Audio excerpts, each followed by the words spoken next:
One thing I love about this recipe is how easy it is to make. It is so beginners friendly. You do not need a mixer. You do not need an oven. You do not even need to add anything in your pot to make. So stick around. We're going to prepare a pan now. You don't need a kitchen baking paper. Just go on now to add a little bit of vegetable oil into your pan. Any vegetable oil you have at home, add it into the pan you're going to be using. Sprinkle a little bit of flour, like a teaspoon of flour. Please do not sprinkle too much flour. Spread your flour like so, either with your finger or a brush. Make sure it covers your pan all the way through. Once you are done, set your pan aside and get a clean deep bowl. Add in your sugar. Don't worry, the ingredients and the detailed measurements will be in the description box. Add in your soft butter. Make sure your butter isn't so cold. It should be at normal temperature or at room temperature.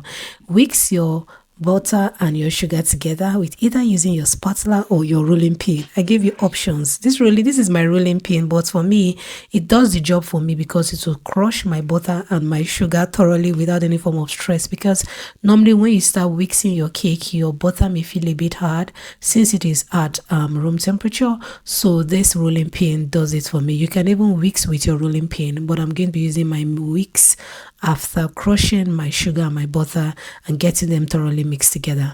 Go on and mix with your whisk for like 5 to 10 minutes depending on how far your strength can take you. Since it is beginners friendly cake, if you can go for 5 minutes, it is fine. Now as when you whisk, at a point you're going to get tired, just continue. If it's getting stuck in your whisk, you can hit your whisk down your bowl. You are turning or mixing in one direction. Please do not go in any direction of your choice, just one direction. Pick a direction you like and stick with it. Once you get that whitish color, your butter changes from that yellowish to whitish color, you know that your butter is ready for you to go on to add the next ingredients. Go on now, add in your eggs in little bit. Add them one at a time. I am using 3 medium-sized eggs for this recipe. I'm going to just go on out adding these eggs in little bit, adding them one at a time and getting them thoroughly mixed into my batter. If this is your first time of stopping by Debbie's Kitchen, you're so welcome. And if you haven't subscribed, consider subscribing. Tell me if you're going to be trying this recipe. Stick around. You need to find out what I used to bake this recipe without using an oven, without adding pot, sand or stone into my pot. I did something different for beginners and you will love it, so stick around. Thumbs up this video if you have watched to this point and tell me, what team are you? Are you team whisk or team rolling pin? Which one do you use to mix your cake as a beginner? Add your milk into your batter and mix. Make sure your milk is at normal temperature. Don't use cold milk, please, especially those of us in the UK, in the US or in Canada. Please make sure your milk is at room temperature. It will help your cake, the taste of your cake, to come out really nice. Add in your all-purpose flour, adding a little bit of salt, your baking powder and your baking soda. I use half a teaspoon of baking powder and baking soda respectively. If you do not want to add baking soda, you can just go for 1 teaspoon of your baking powder.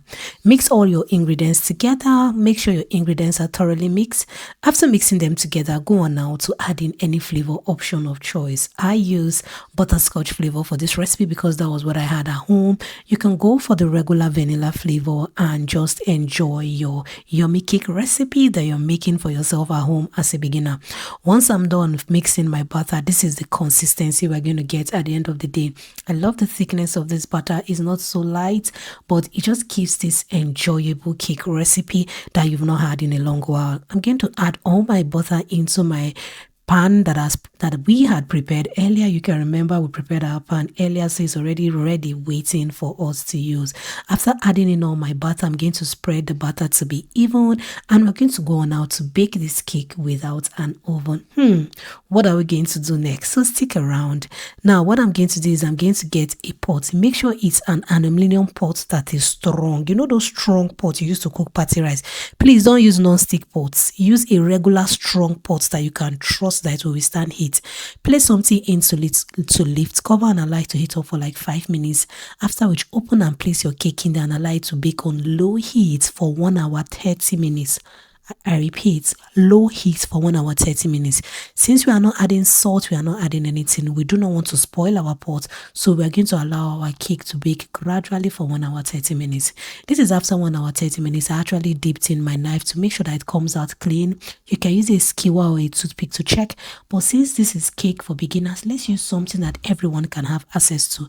Use your knife, and once you dip in to your cake and it comes out being clean, and you know your cake is ready. You can see how it came out of my pan easily, just because we rubbed a little bit of vegetable oil and flour in our pan.